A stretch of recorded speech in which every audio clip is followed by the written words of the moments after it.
Tomé Schmidt, eu sou professor da Universidade Federal de Uberlândia e eu gostaria de falar aqui sobre um projeto que a gente desenvolveu, financiado pela FAPEMIG, que se chama Fases Topológicas em Sistemas Bidimensionais.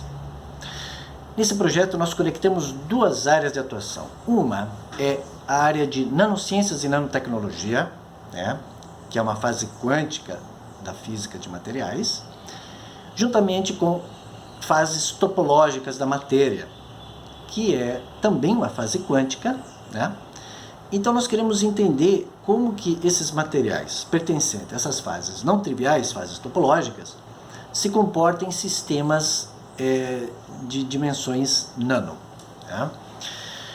E o que esse trabalho nós realmente queremos entender é como os elétrons se comportam dentro do material.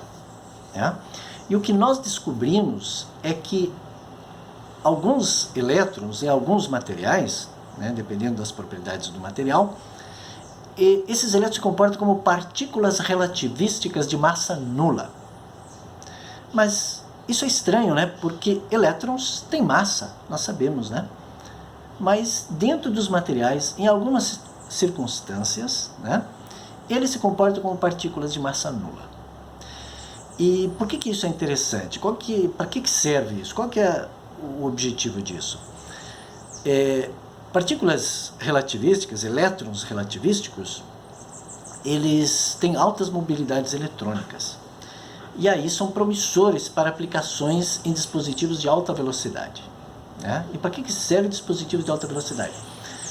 Por exemplo, hoje está muito ali nas notícias o problema da segurança de dados. Como é que a gente pode contornar isso? Com dispositivos mais rápidos.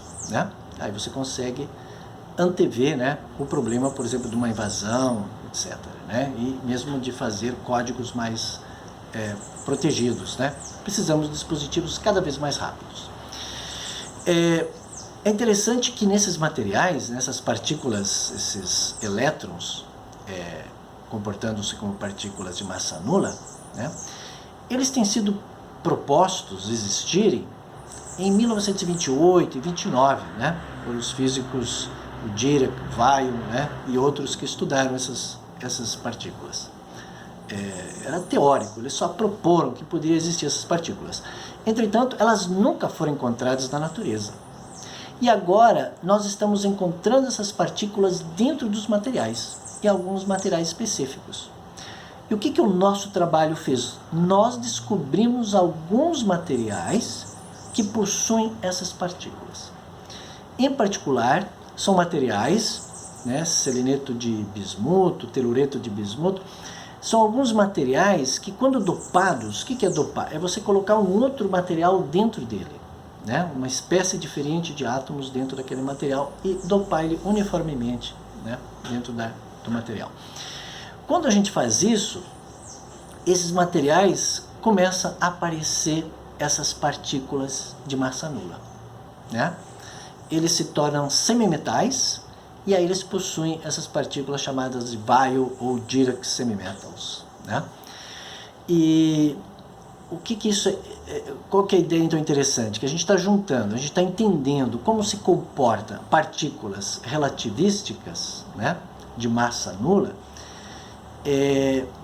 que compõem o universo, são partículas elementares, que compõem todo o nosso universo. Então o que nós estamos descobrindo é que essas partículas podem existir, mas não fora, dentro do material. Se elas saírem, elas adquirem massa.